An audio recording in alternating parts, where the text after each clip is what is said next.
Okay, hello everyone, and for today's playthrough, we are revisiting a childhood favourite of mine, the Power Rangers. We'll be playing the 1995 Power Rangers the movie, which was the second Power Rangers game to appear on the Mega Drive. The original was a one-on-one fighter similar to Street Fighter 2, based on Season 1 of the show. This is more of a Streets of Rage style scrolling beat 'em up based on the movie, which came out in the summer of '95. And I think this is the better of the two games, to be honest, even though it's missing my personal favourite, the Green Ranger, who had by that point become the White Ranger.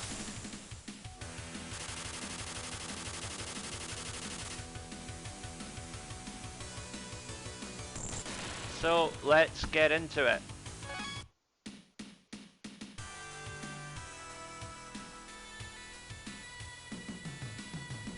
So as the story goes, our villain of the piece is Ivan Ooze, imprisoned for 6,000 years, now set free and ready to take over the world.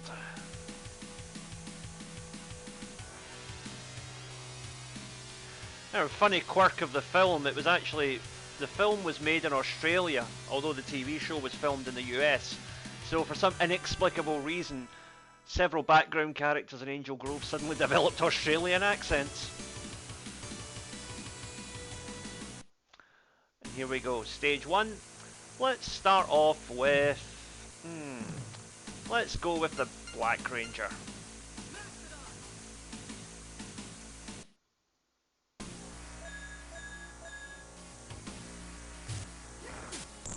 And these are your cannon fodder villains here, the Ooze Men, who kind of take the place of the occupied by the Putty Patrol in the TV show. More on them later. And these bystanders here that are kind of kneeling and cheering on the Power Rangers, they were not in the European version for some reason. So this must be the US version, I assume.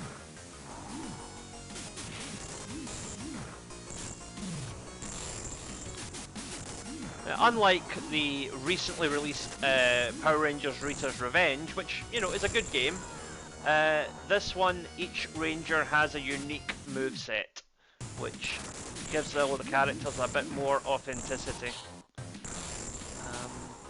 That is the one big flaw in that new game. It really, it's a good game, but the fact that all the Rangers play almost identically is a major detractor. Power coin there. So the pink power coin restores 1 bar of energy. You have 3 bars before you have to use a continue. Your energy starts off blue, then yellow, then red, and finally when it goes completely black, that's when you have to use a continue.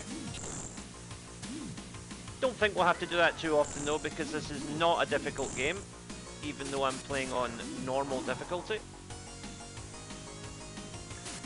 The only real difference in the difficulty modes is that you get less time to eliminate the enemies. You notice I get about 60 seconds for each segment. That goes up to 90 on easy mode and it drops to 45 on hard mode.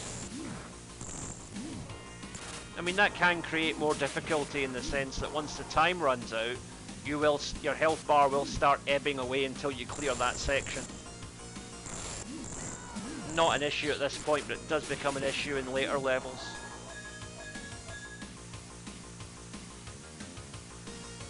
There's our villain of the piece, Ivan Ooze, about to show up. There he is. Played with beautiful, over-the-top gusto in the film by Paul Freeman, probably best known as Belloc in the first Indiana Jones movie. But yeah, he was, you know, it was a silly film, but he was undoubtedly the best part of it. And we have some extended exposition here, where the majority of the film is actually played out in a cutscene. So first of all, Ivan goes and smashes up the command center, taking away the Power Rangers' powers. Zordon sends them off to another planet to get ninja powers, which is a major deviation from the TV show, where in Season 3 they got those same ninja powers on Earth. Lord Zed and Rita have been taken out, so they will not be part of the plot moving forward.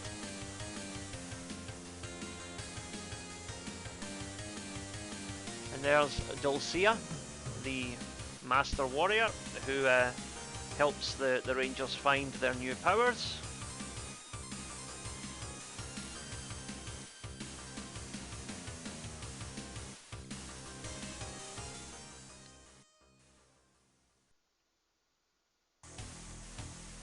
Nice digitized version of the Power Rangers theme kicks in here as we see the Rangers getting their ninja powers.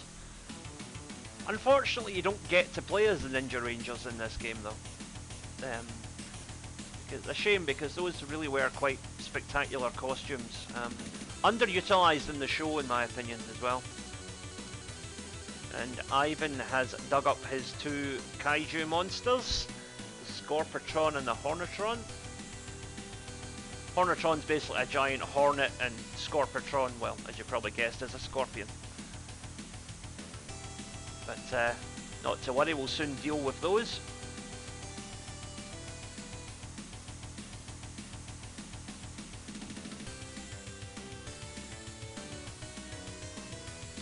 And now the Power Rangers are back and ready to take down Ivan Ooze.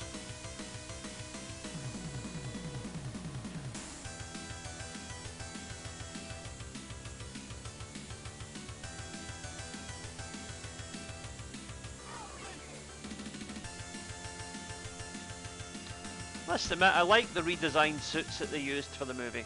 You know, same as the show, but on a higher budget, I guess. But yeah, they were nice suits. Too bad they never really did action figures based on them, though. Right, for level 2, let's go with the Yellow Ranger. Of course, fans of the original series will know that there was a discrepancy between the Japanese footage that was used for most of the fighting scenes and the cast that were used in the American version, because the original Yellow Ranger was played by a very attractive Vietnamese American actress by the name of Thoi Trang, sadly no longer with us. But in Japan, the Yellow Ranger was a man. So the lovely Thoi Trang, when she morphed into the Yellow Ranger, would suddenly develop very manly shoulders and a general physique that was not the same as she had in her human form. So yeah, that was one of those continuity issues that, you know, you don't really notice it as a kid, but watching it as an adult, you're like, oh dear, that doesn't look very good.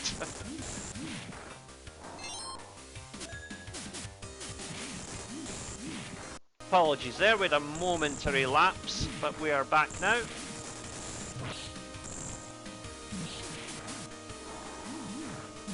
My controller got a bit wonky, and in the interim I took some damage, but we seem to be okay now. No,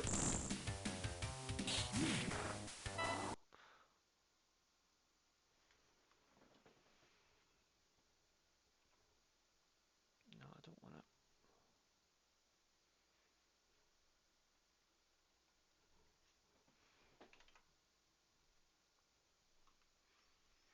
How do I get out of full screen?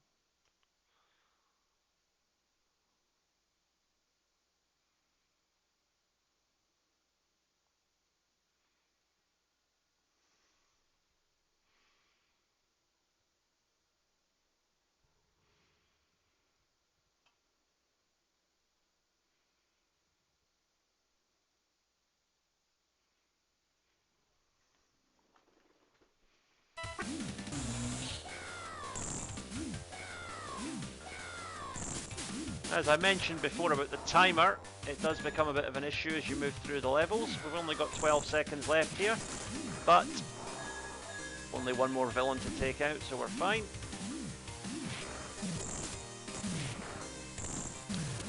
I like that kind of a charging double dagger strike that the Yellow Ranger has. is good for taking out the fodder villains like this a little more quickly.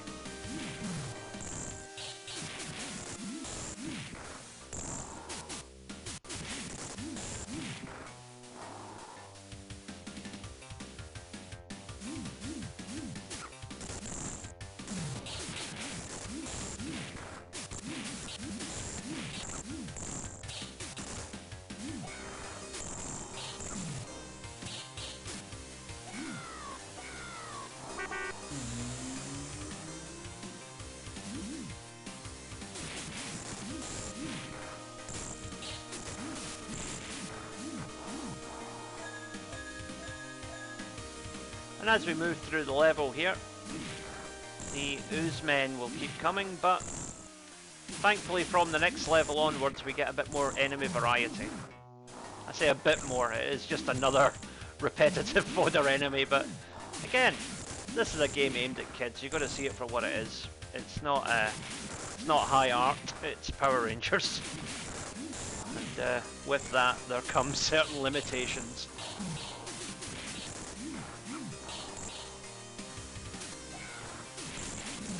I liked the design of the Ooze men in the movie. They were had this sort of almost sort of a predator look to them that was quite interesting. Again, too bad we never got an action figure of an Ooze man. Or we might have done elsewhere, but we never got them in Scotland, that was for sure. Yeah, the Power Rangers movie action figures were basically just sort of a silvery metallic upscaling of the standard action figures. However, if you bought, I think it was Frosty's cereal back in the day, you could collect individual miniature figures of the Rangers, and those were much more movie accurate. I think they were only about maybe 2 inches tall, but they were more movie accurate. And I still have my White Ranger to this day. And the blue and the pink ranger, I think. The White Ranger I keep as a lucky mascot whenever I need a bit of good luck. So served me well so far.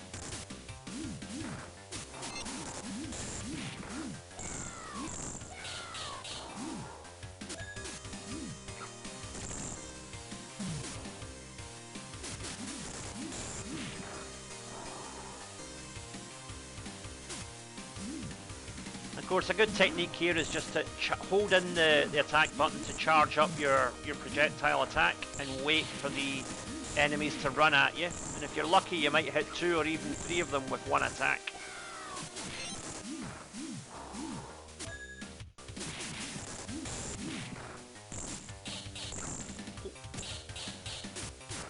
Of course, there always is a danger that can happen if the Ooze man gets a bit cuddly while you're trying to charge up your attack.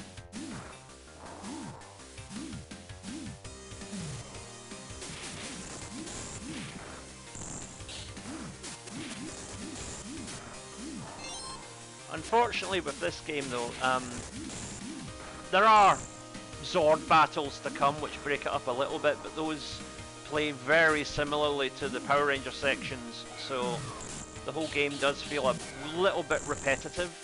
But thankfully you can beat the whole thing in about 40 minutes, so it doesn't outstay its welcome, in my opinion.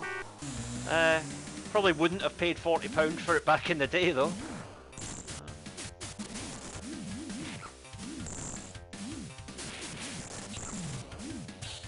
Believe it or not, I actually ended up getting my copy of this game by swapping with a friend of mine. We used to do that sometimes when one of us cleared a game, we would swap it for another game.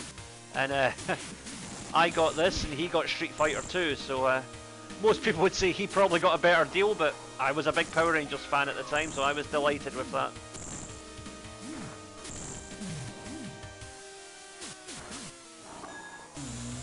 Ah, let's be honest, I still am a Power Rangers fan. Even though I'm in my 40s.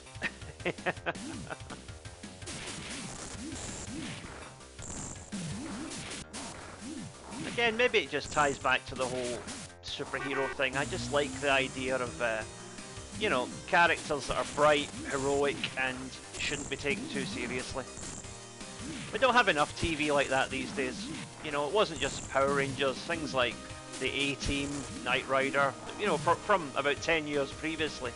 But again, just shows where you could sit down and watch.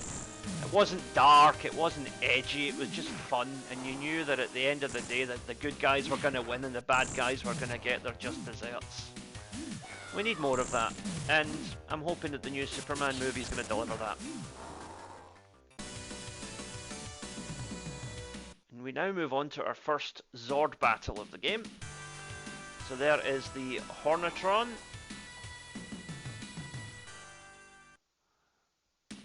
And his pal, the Scorpitron.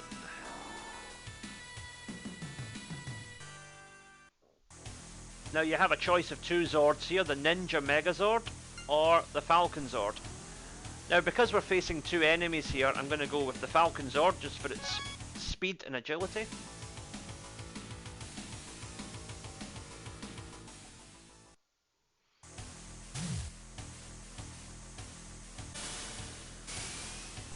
So you start off fighting Hornetron, and then later on Scorpitron will come in and join the fight, if I remember correctly. Pretty straightforward stuff. Like I said, unfortunately, although graphically they're different, the Zord battles play very similarly to the Ranger sections. Enemies are quite repetitive and quite predictable in their actions.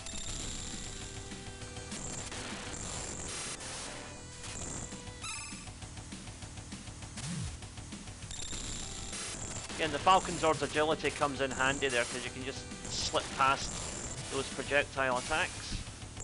Now Hornetron cannot be completely defeated at this point, so once his energy drops to about half a bar, he will run off, like so, and enter the Scorpitron.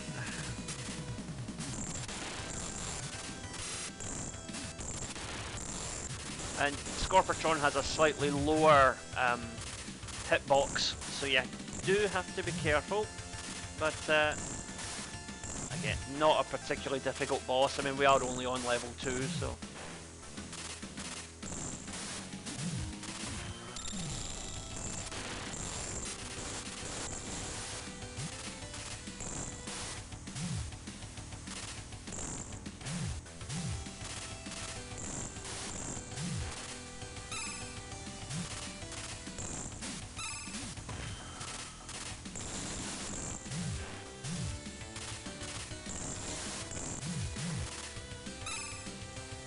They did a good job of the soundtrack on this game as well, though, putting in all the sort of you know, obviously the main Power Rangers theme, but also some of the other tracks that were used during the fight scenes on the show. Yeah. One area where you definitely couldn't fault Power Rangers was the music. There was plenty of very active and kind of a get up and go nature to the music. Okay, Scorpitron is almost done.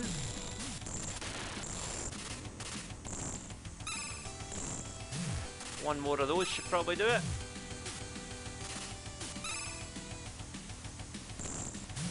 And he's down.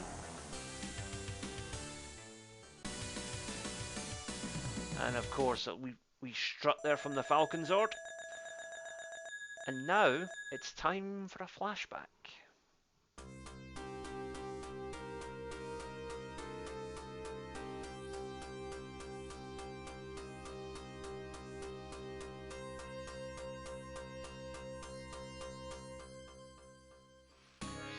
Back to season 2 of the show. Lord Zed suddenly shows up and becomes the main villain for that season. It's a shame actually that they had to tone down Lord Zed, because for that first sort of 10 to 15 episodes he was a genuinely intimidating and very sinister villain. But apparently a lot of parents complained that he was too scary, so as the season went on he became more comedic, and then eventually they married him off to Rita Repulsa, which not a good move for his character. It was a shame, but still a villain that from what I hear is getting a bit of a resurgence in the modern day series, which unfortunately I don't watch. Right, let's go with the White Ranger for this level, because we are replaying the episode where the White Ranger made his debut.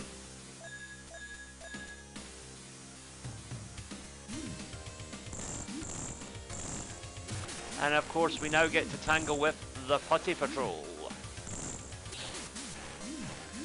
Again, you'll recognise these sprites if you've played Rita's Revenge. These are very similar to the putties you'll face in that game, with the exception being that, as they are from Season 2, they have Lord Zed's emblem on their chest, which was also their weak spot in the show. And you'll fight 3 sub-bosses over the course of this level. There's the first one. They are the Scarlet Sentinels. So this is Scarlet Sentinel number 1. And we will fight 2 and 3 afterwards. So again, much like the Hornetron, you don't defeat the Scarlet Sentinel at this point because, you know, plot contrivance. You know, there has to be a boss to fight at the end of the level, so off she runs.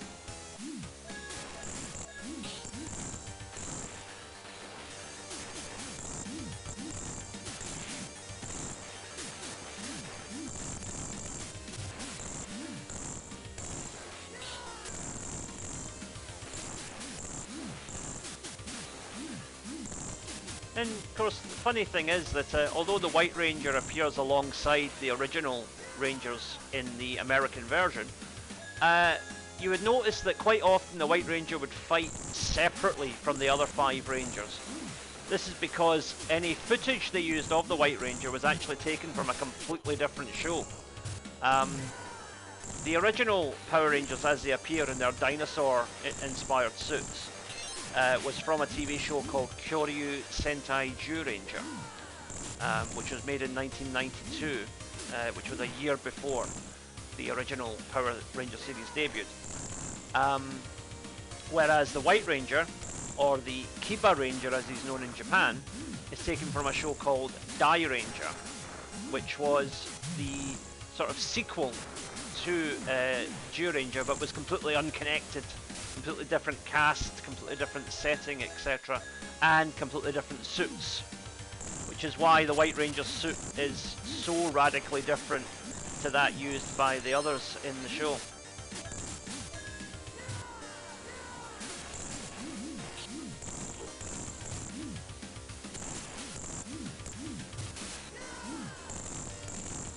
And then of course for Season 3 there was a ninja theme, but they still retained the Season 1 suits. And then towards the end of Season 3 they brought in some new characters called the Alien Rangers of Aquitar, but these were actually based on the genuine suits from Kaku Ranger, where all the fighting footage for Season 3 was taken from in terms of the big robot Zord battles, etc.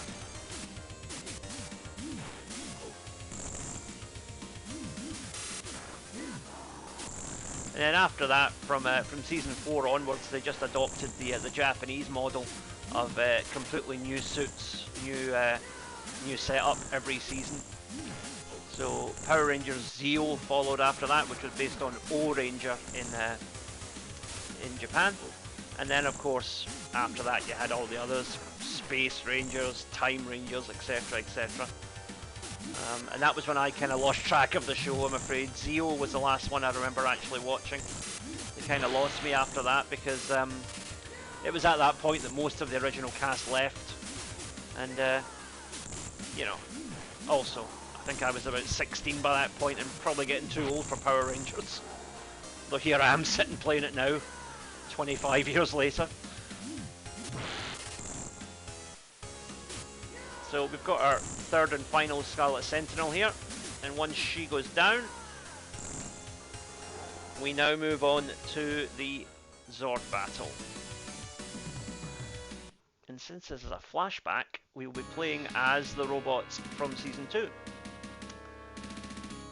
Lord Zed there with his bomb that he would throw to make the monsters grow.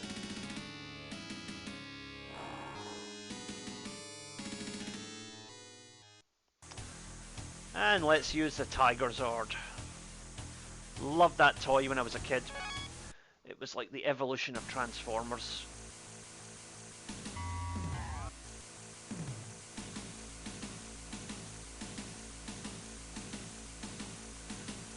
I do occasionally still wander into Japanese thrift shops in the hope that I might one day pick up one of them on the cheap. Unlikely, I know, but a man can dream.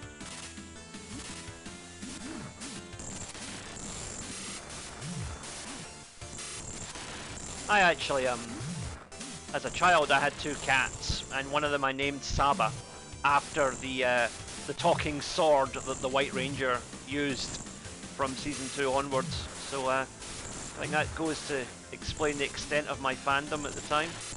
My other cat, incidentally, was called Data, after the Star Trek character. And I still miss those 2. They were lovely wee cats, and they were there when I needed someone to talk to.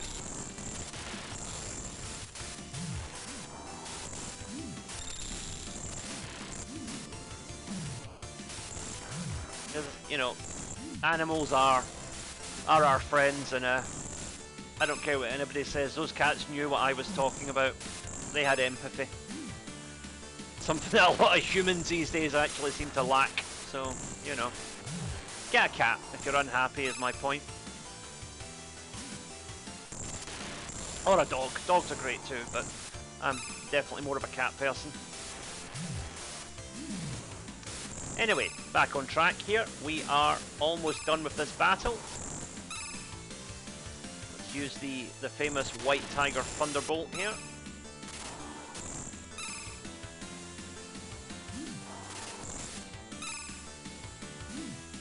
One more should do it. Oh. Alright.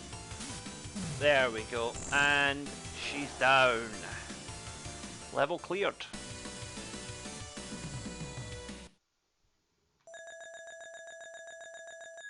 Now this next level is a little more difficult because we have to contend with Goldar, who is quite frustrating to fight because he flies around a lot and is difficult to hit, but we can still deal with it.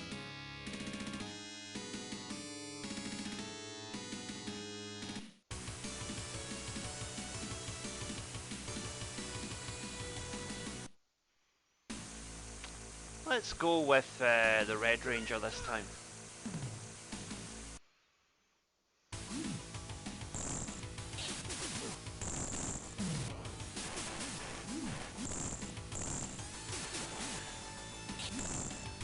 Of course, the sad fact is that although they were portrayed as best friends on the show, in reality, the original Red Ranger, Austin St. John, and Jason David Frank, who played the Green Ranger, then the White Ranger, didn't really get on very well in real life, apparently. But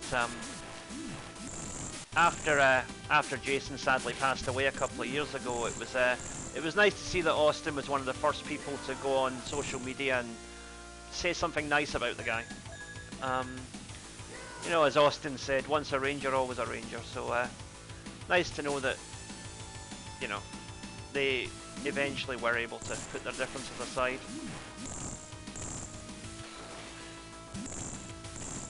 In fact, if you're a Power Rangers fan, I think Austin St. John and Walter Jones, who played Zack, the original Black Ranger, they do a lot of content together on YouTube, so worth a watch. Both guys that I've had the pleasure of interacting with directly on social media as well, and they're nice. They take the time to talk to their fans, and that's always appreciated.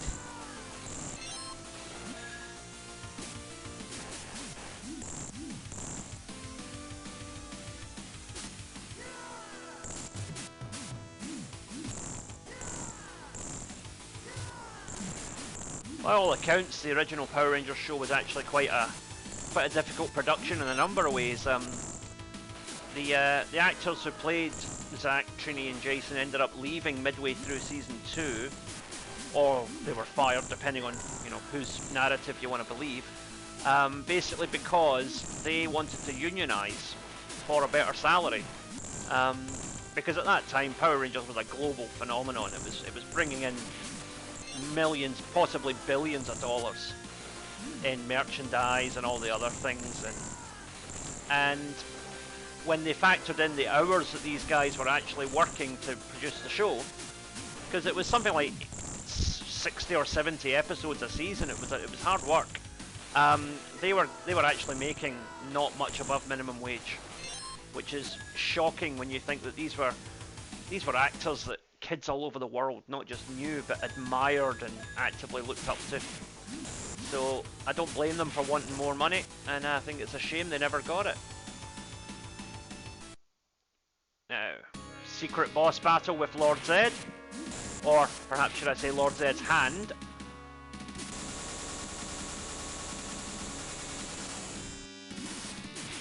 So the trick here is to do a quick combo, and then when Zed's hand starts shaking, get out the way.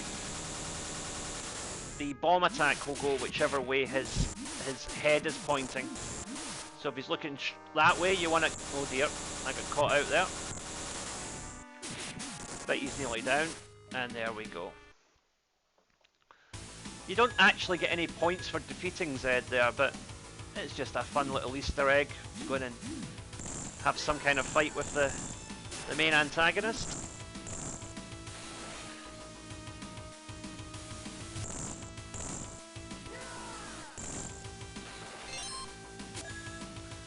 Yeah, as a fan watching it back in the day, I kept waiting for the day when Zed would actually come down and fight the Rangers directly, but it never really happened. I think there was one episode towards the end of Season 3 where him and the White Ranger had a bit of a set to, and of course, Tommy kicked butt, as we say, but yeah, Zed was definitely a character that could have been taken in a much better direction than he was. Reducing him to comic relief really was a shame. Excellently portrayed by the late Robert Axelrod, who did a really good, nice and sinister voice for Zed. Oh, and here's Goldar.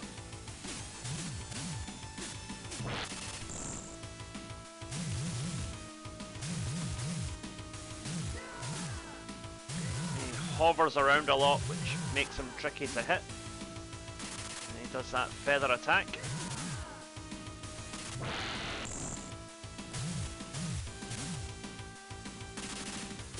What you can do is, when he's directly above you, you can do a quick flip kick.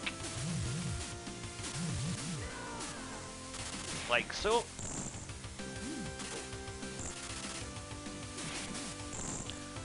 The other unfortunate thing with Goldar is that you hit him once and he falls over, so comboing is really not an option here.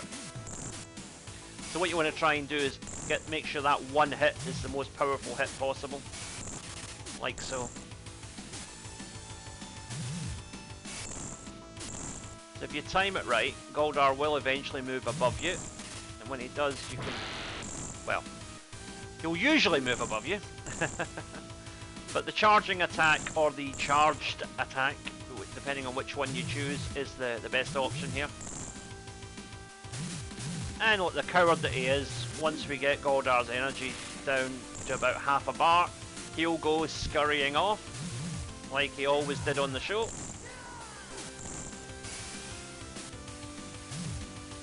Yep, there he goes. But Zed will send him back for round 2 by making him big and scary. But it gives us a chance to unleash the Thunder Megazord. Another one of my favourite toys from childhood.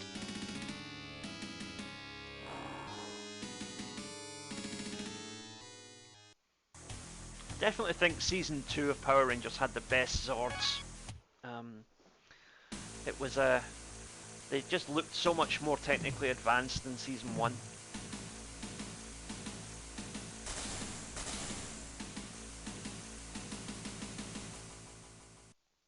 Although at the end of the day, it was still just a guy in a suit, but you know, it is what it is, and that's part of its charm.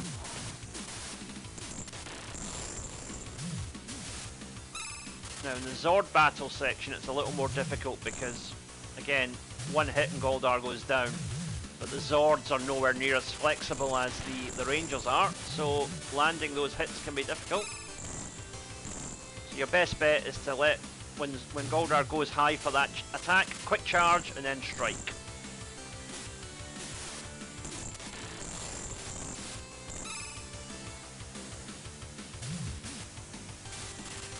but unfortunately it's kind of tricky to land it sometimes. And you cannot grab Goldar unless you're very, very lucky, so it's best to not even try. And he will block, as he did just there.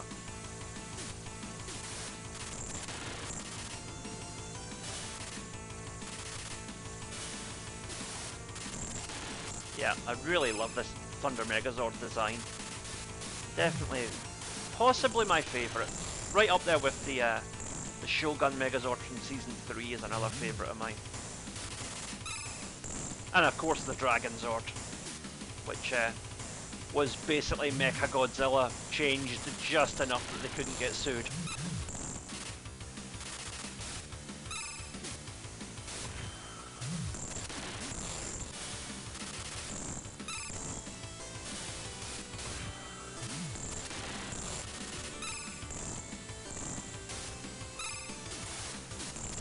Another interesting difference between the Japanese and the American versions of the Power Rangers is that the Japanese shows were quite often a lot darker. Season 1 had a story arc of the Green Ranger, you know, being evil at the start but then turning good. Same thing happened in Japan. But then midway through Season 1 the Green Ranger lost his powers. But due to popularity of the character, he was later brought back. But in the Japanese version, again, it was a much darker story. So the original Green Ranger was evil by choice, not because of a spell, and he was the brother of the Red Ranger. And in the Japanese story, when he lost his powers, the character was actually killed off. So the Dragon Ranger, as he was known in Japan, actually died in the story.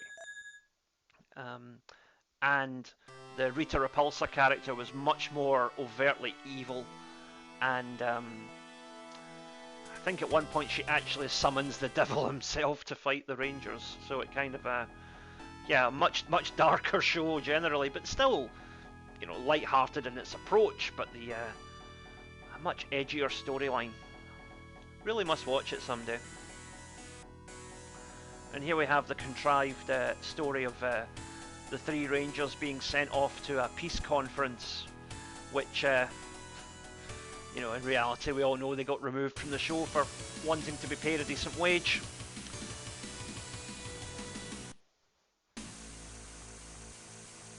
So let's try out, let's try the Pink Ranger for this one. We haven't had a go with Kimberly yet.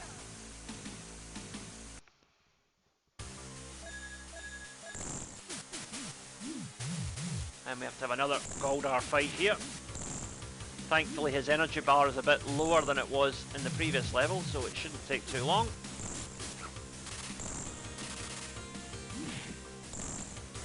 And Kimberly's charging bow attack has a pretty good reach and has a higher hitbox than the other projectile attacks, so a bit harder for Goldar to dodge.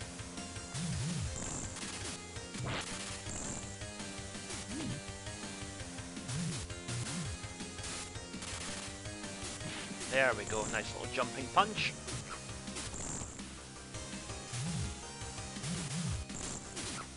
See if we can catch Goldar with a backflip. There we go.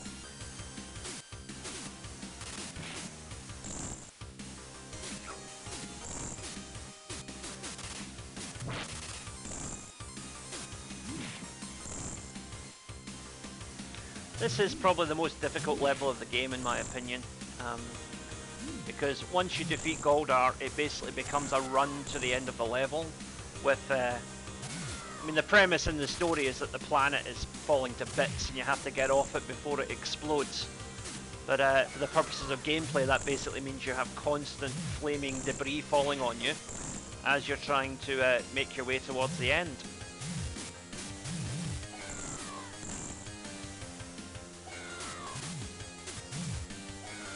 Yep, then Goldar goes skulking off again. And these debris patterns are completely random. But thankfully they also take out the putties as well as your character, so can actually be helpful, depending on the situation.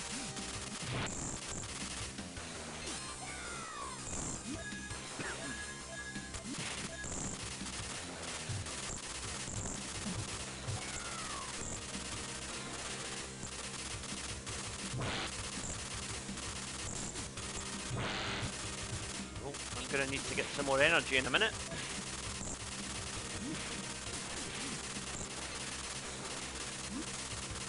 Although it seems like I'm only being offered points at the moment. Blue, pink and white power coins offer energy. Yellow and black coins offer points only. And the red power coins offer an extra continue.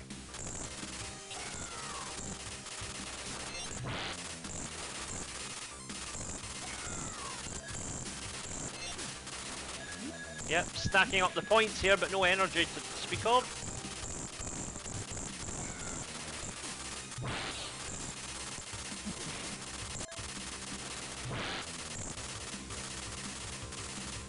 We are nearing the end of the level though, so don't know if Kimberly's going to make it, but hopefully we can.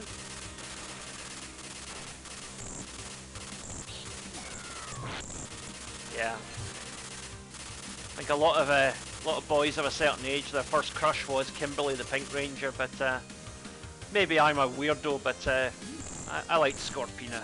Scorpina was the Power Ranger character I was attracted to.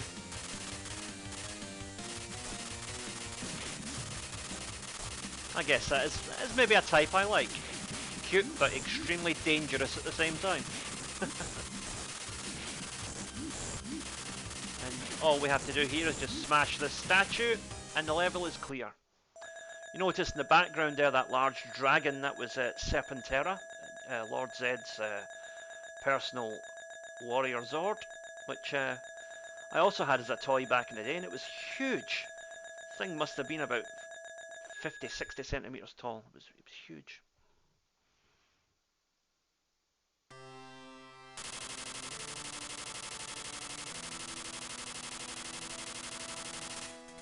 And with the flashback complete, it's now time to go take on the final boss.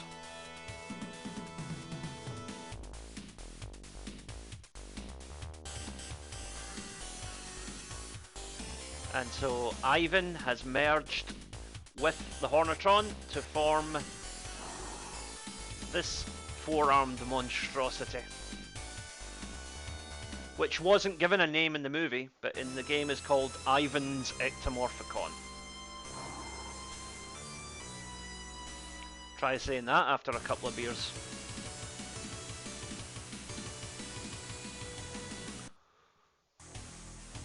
And let's try the Ninja Megazord this time.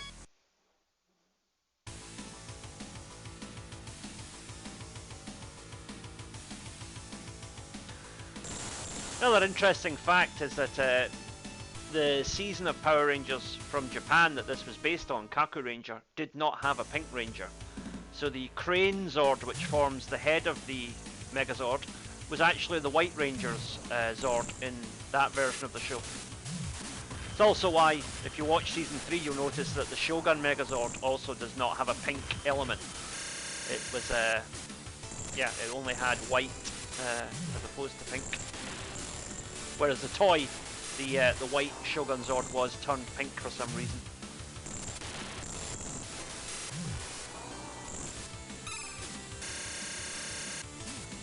Also, in keeping with the movie continuity, this version of the Ninja Megazord has a power sword, but the Japanese version did not. They used a power punch attack to take down enemies,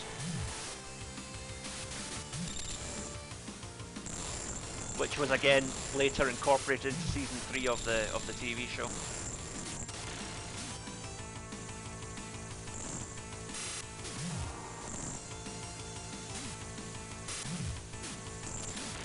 And Ivan will run off now because you can't finish him in this first part.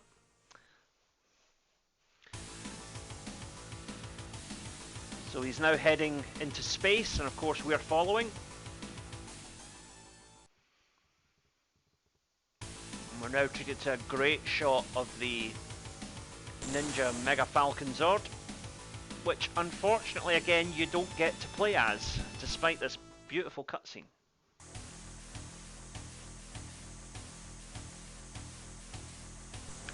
Nice background, this. Fire effects look pretty good. And funnily enough, the first Power Rangers game ended up on the moon as well. So I guess it's a nice bit of symmetry there.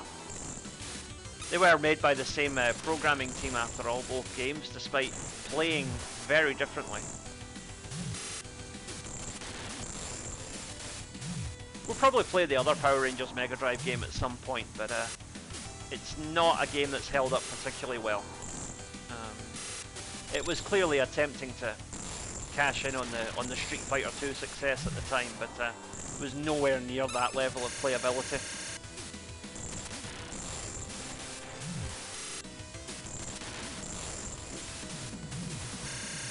Again, unfortunately, you can't actually defeat the final boss here because, well, if you've seen the movie, you know what happens next.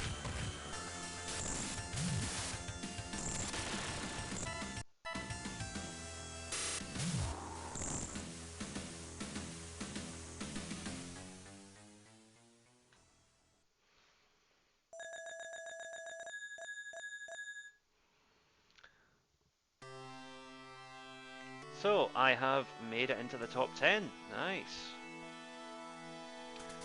I'll just quickly input my high score here, then we can watch the ending together.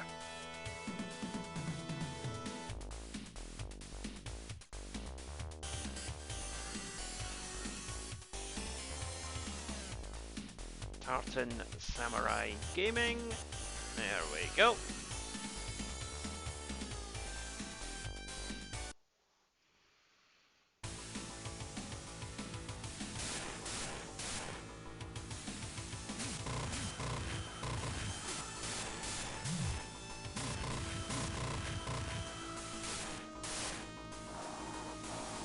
And yep, that is how they beat Ivan in the movie as well, knocking him into the path of a comet. Albeit in the movie it's done far more comically.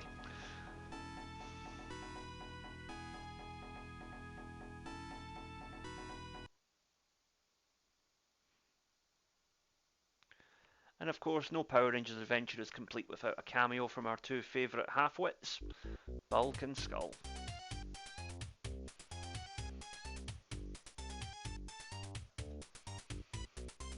You always knew you were in for some comedy whenever that tune piped up on the show. Again, funnily enough, Paul Schreier and Jason Narvi are, by all accounts, two absolutely lovely gentlemen in real life. Funny considering they played such utter morons on the show. Guess it speaks to their talent as actors.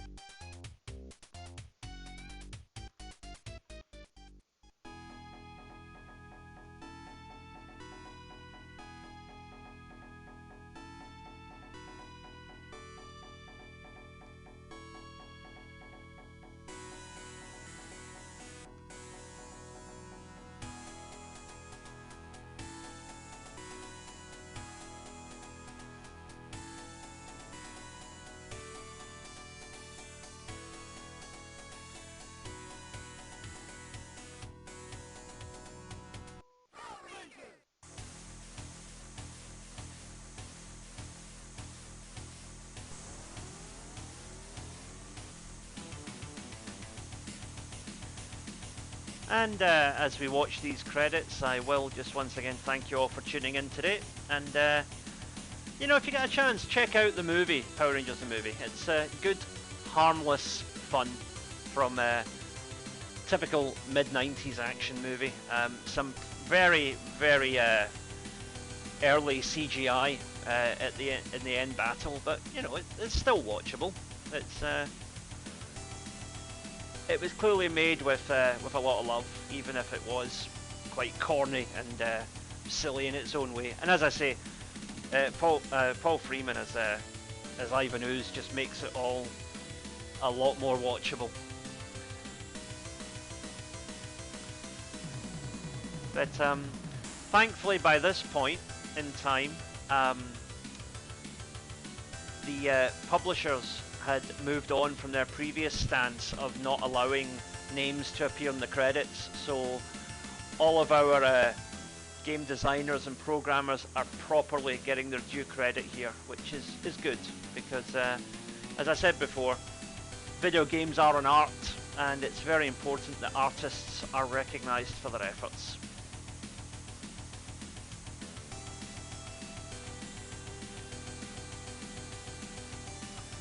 And as you can probably guess from these names, the company that developed this game, Banpresto, was a Japanese company. So many American properties that came out on the Mega Drive were actually developed in Japan. I mean, Sega are a Japanese company after all, but yeah, so many games that you would just assume were made in the US or Europe were actually made in Japan.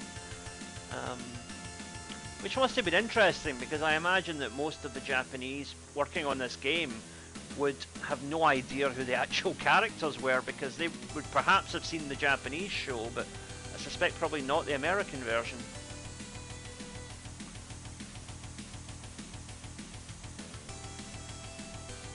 But also by this point, publishers had also got their act together in terms of localization and such, so you didn't have the language issues that we noticed in some previous games.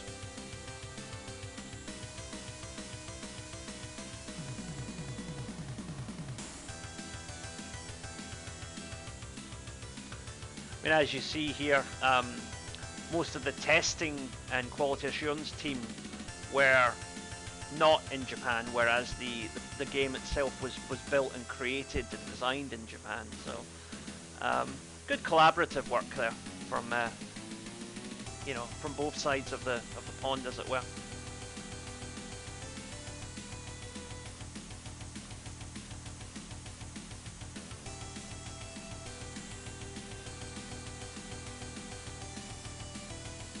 I forgot how long these credits were.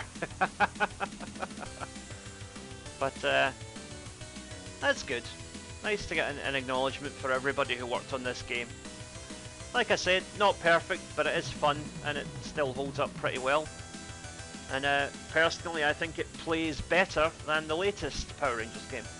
So I would encourage you all, after watching this video, to after watching this video, liking, sharing, and subscribing, of course, please go and check out this game for the Mega Drive. It's a good wee game, and it deserves a wider audience than it gets, I think.